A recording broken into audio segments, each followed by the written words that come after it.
But when you're studying and tape reading, you just mark down what you think is likely to draw to, and you do that on your chart. Like you do that on your charts. That way it's there. And then you study what you have seen. Did it really do that? How did it behave when it did it? How long did it take to do it? Did it go there and just fall short of it in reverse? All these things are worthwhile studies. But some of the best seasonal tendencies are the ones that fail. I mentioned that in core content when I talked about seasonal tendencies. And that was an observation I really found on my own. I'm not trying to take credit for it or try to make a big deal about it or be dogmatic about it. But when I expected certain seasonal tendencies to behave a certain way in certain markets, when they failed on me, they did it in stunning fashion. Like it was really something to be doing the opposite of. And that was a major help to me when I would lose money trying to go long with what I believed were seasonal tendencies. When I got my ass handed to me, I grew to trust the fact that I can be a short seller because of that pain. When I was taking a loss in a series of losing trades, trying to force my will on a seasonal tendency that I thought, like, don't look at these seasonal tendencies as a panacea. They're not be all end alls. They're not going to be cast in, stone where it always works. They don't always work. And while I wanted to see the indices present that opportunity, when I was going through social media, everybody was expecting it to go lower. Even the news was talking about, oh, stock market's going to go down. The stock market's going to do this and stuff. No, I'm aware that the debt ceiling was an issue. I was aware of all that stuff. We talked about it. But the technicals, the price action was showing us that it wasn't willing to do so. It had unfinished business on the upside. So because of that, we've been maintaining our focus on going long. And for the folks that don't pay attention, you see them. They're the same individuals that tweet like, but what about the seasonal tendency though? I thought we were supposed to go lower though. Okay. There's a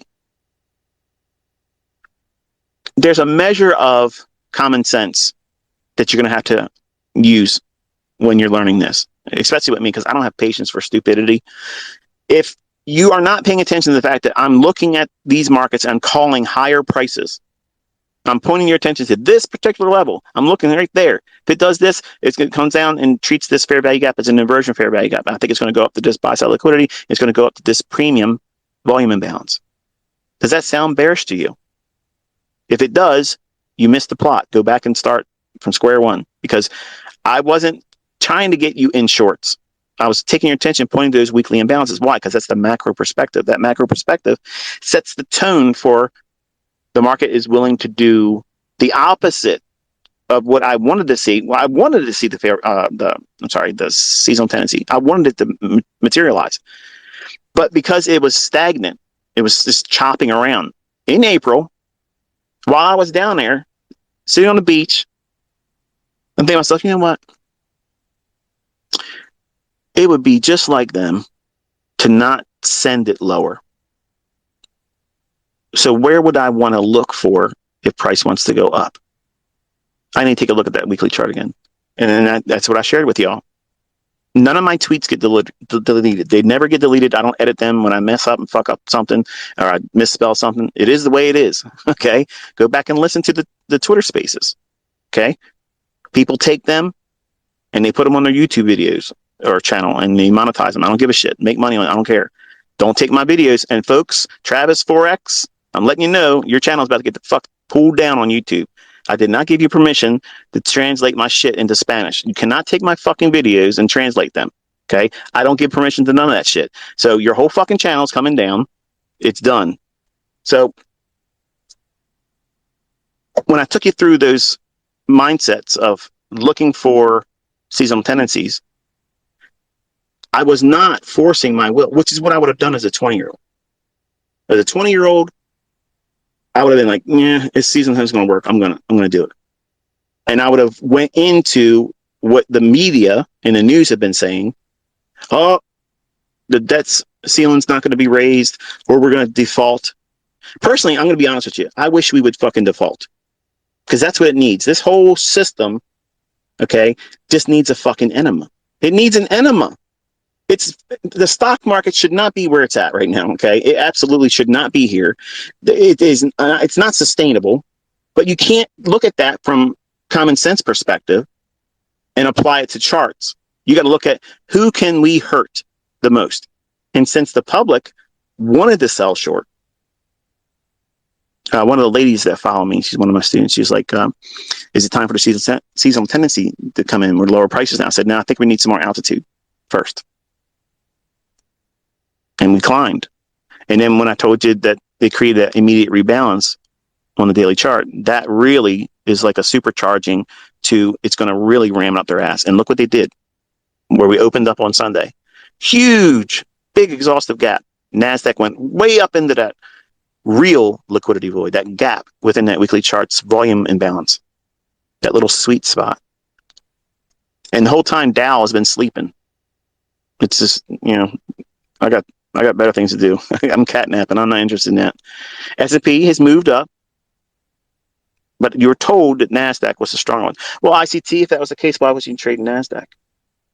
Because I'm taking you into one market, and that way you're going to specialize in one. Whether you like it or not, you're going to eventually gravitate to one or two markets. You're probably telling me right now, bullshit, watch this. I'm going to trade 28 pairs. I'm going to be the ghost in the forex. You're going to get your ass ghosted. You got to narrow your focus, folks. It's not a disadvantage to do that. It's advantageous for you to do it. Your attention cannot be diluted, especially if you're going to trade the way I'm teaching, because your attention needs to be 100% adhered to one instrument or a very closely correlated instrument. Because if you look at multiple things, and a lot of you are like, hey, can you talk about gold? Can you talk about crude oil? Can you talk about Bitcoin? Can you talk about this and that? I mean, I don't have the attention span to be able to do all those things. I can't. Like my mind is racing 1,000 miles an hour, and there's so many thoughts that's trying to get in front, and so many things I want to say to you, so many things I want to teach to you, and things I want to do. I'm wrestling with that. So if I have more markets to talk about, I won't be effective as a teacher. That's how it was when I was doing mentorship. Everybody wanted to add more to, can you talk about this pair? Can you just fucking listen to what I'm talking about in this one? Because what I'm teaching you in this one works in all of them. It works in all of them. So just slow your roll your sleeves up and say, okay, he's giving me what works. I'm not getting the flavor that I want, but it still will fill my belly. And I'll learn how to do this on my own market of choice after I learn how to do it, what he's teaching. That's the proper mindset with me. It's not have your way mentorship here. Okay, we're not doing to let's take requests. That's not how this works. Okay, to be effective, I have to do what it is that I know and not be distracted by it, because I'm easily distracted. I'm very easily distracted, and maybe some of you have experienced that. Trying to learn this, it's easy for you to want to be doing something else. And that's why I facetiously say sometimes, put down the game controller, put down the bonbons, put down the potato chips. I need you to really pay attention to what I'm about to say, because if you don't listen and adhere to yourself as a trader or a developing student, you're going to be hurt by it later on, and it's avoidable. So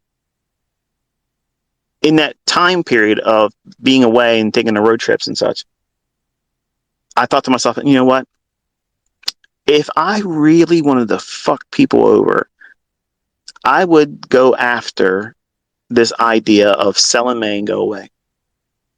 And I would really flood the market with uncertainty. The debt ceiling's not getting raised. We're going to default. Oh man, the stock market's going to get decimated.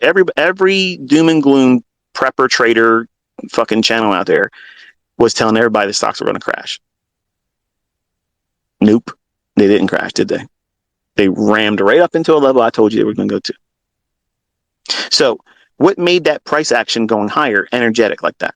The fact that it was opposing the expected result. The expected result would be stocks should go lower, and it's sell in May and go away. Now, that's not to say that we can't sell off right here or tomorrow, and that begins the whole typical May seasonality. It's just, it wasn't in the cards technically to go lower. And I'm not trying to pick the top, but I'm satisfied with where the NASDAQ is. So when I say things like that, immediately the infants in learning how to do this will come up and say, and I say that not to be mean, but you're an infant when you want to go, okay, now what? Look at the guys and the gals in the comment section or replies to my tweet and such. And I see it all the time in my comment section. The same 5 or 6 people. Okay, now what? Now what's going to happen? Now what's going to happen? Like, dude, what the fuck? It just moved over 1,000 points. Over 1,000 fucking points that not one YouTuber talked about. Not one of them. And I guarantee you, secretly, some of them have been fading me, hoping they can come back and say, he said it was going to do this, blah, blah. And guess what? You got your ass hurt, didn't it? Your ass is stretched out now. Ain't it? I'm trying to help all of you. But I'm teaching you practically based on what we're seeing in the chart real time. Where is it going to go next? I could do that all day long in 1 minute charts. All day long. All day long. Every major fluctuation intraday, I can be a part of that, up and down. I get losses from that. I will incur losing trades by doing that, but I can play that all day long. Making $19,000, $20,000 over the whole week using multiple contract or accounts of demo. You know, I can do that $19,000 in fucking one session. I don't need your bullshit. Okay. So when you look at these other folks out there, they're going to try to distract you from learning this because this is going to help you and it's going to minimize what they're doing. Their strengths are going to be reduced by your ability to do this without any indicator, no crutch. Not one fucking thing needs to be applied to your chart except for your own notes and annotations. And that flies in the face of the majority of everybody on YouTube. More people's going to join the hate wagon, okay? They're going to, because they think that's going to be a way for them to overcome this monster, this Frankenstein ICT is. I'm just an average dude, man. That's it. I'm trying to help all of you. I'm not victimizing any of you. I'm not coming after your YouTube channel and trying to talk shit about anybody. And when you do that kind of stuff, it makes you the wrong kind of influence. Like our community here, everybody that sells a service, they'll say our community sucks. Well, they say that because they call bullshit when they see it from their YouTube channel. And they say that price is being bought up and buying pressure sends price higher, when you know differently now. But they don't like that because it goes against their narrative. Their selling points are those things, those features that appear in books. So it goes without saying, of course they're going to say our community's toxic because we're calling them bullshit. They're not doing the right things with the markets. Even if they're making money, they're attributing their happenstance being right. And I've had lots of that in the beginning. And these folks are 20 years old. They're fresh out of high school, most of them. And they're teaching. What the fuck are you teaching? What not to do. That's what they're teaching. Don't do those things.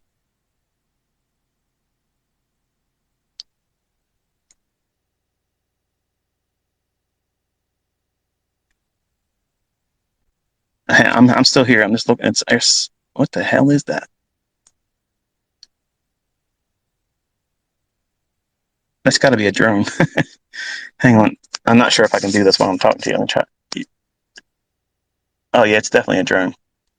Somebody's flying a drone. I was like, oh shit, I got me a UFO.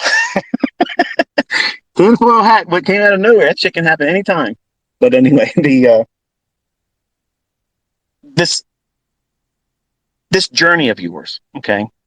This journey that you're going through, you're gonna have peaks of mountains that you're gonna reach the top of, and you're gonna feel like you conquered everything.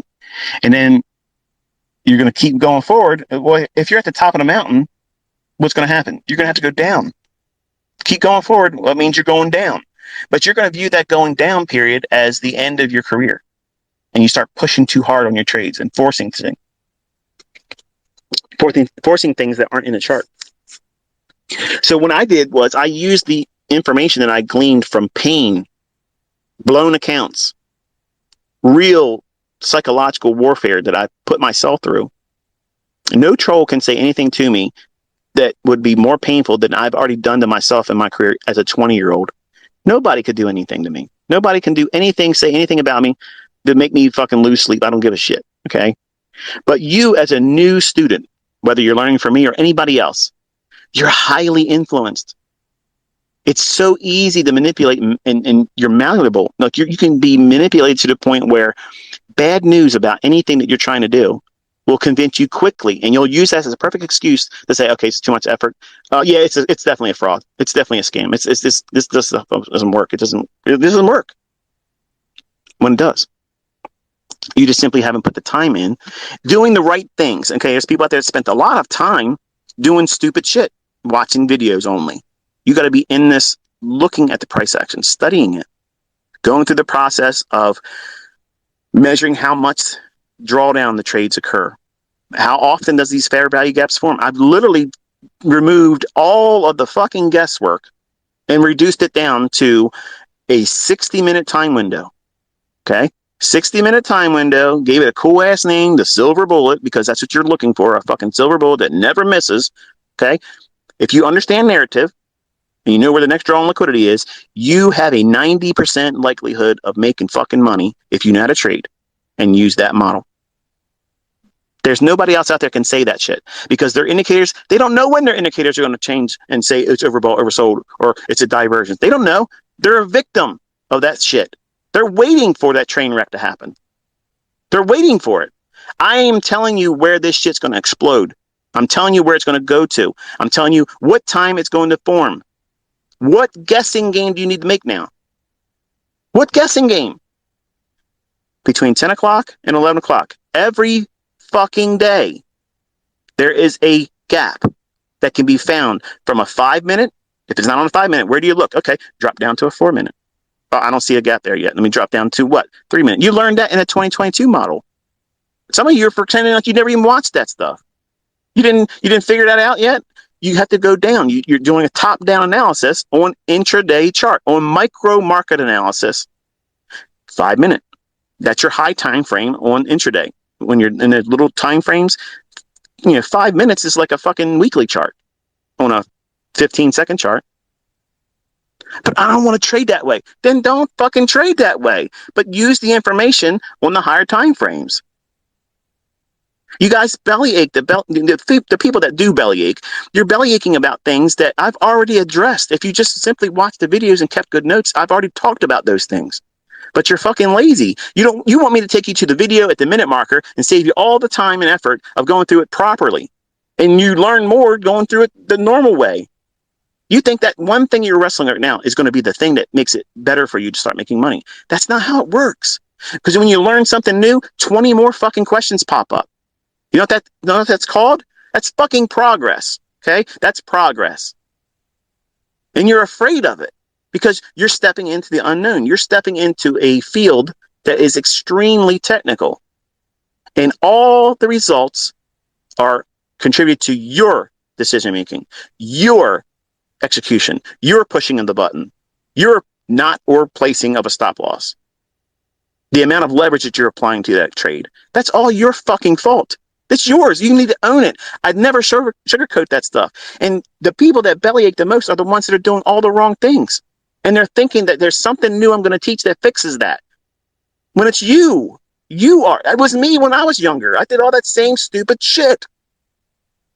I was the reason why I was blown those accounts. It wasn't the market. It was me. I knew what I was doing most of the time was wrong right before it would stop me out. And I still wouldn't get out because I was arm wrestling it. Well, I had a perfect opportunity, a perfect stage set for me right now, just recently in the last 6 weeks or so. I introduced what I would like to see the seasonal tendency pan out. I said that. I said it in Twitter Spaces. I said it in a YouTube video. I audibly made myself and talked about it in tweets. But if the market in itself is showing us it's not going to do that, I'm not that same 20-year-old neophyte. I'm not the guy that's wrestling with his emotions about being right. I don't need to be fucking right. It's actually better. It's better when I'm not right. I can teach you when I'm messing it up.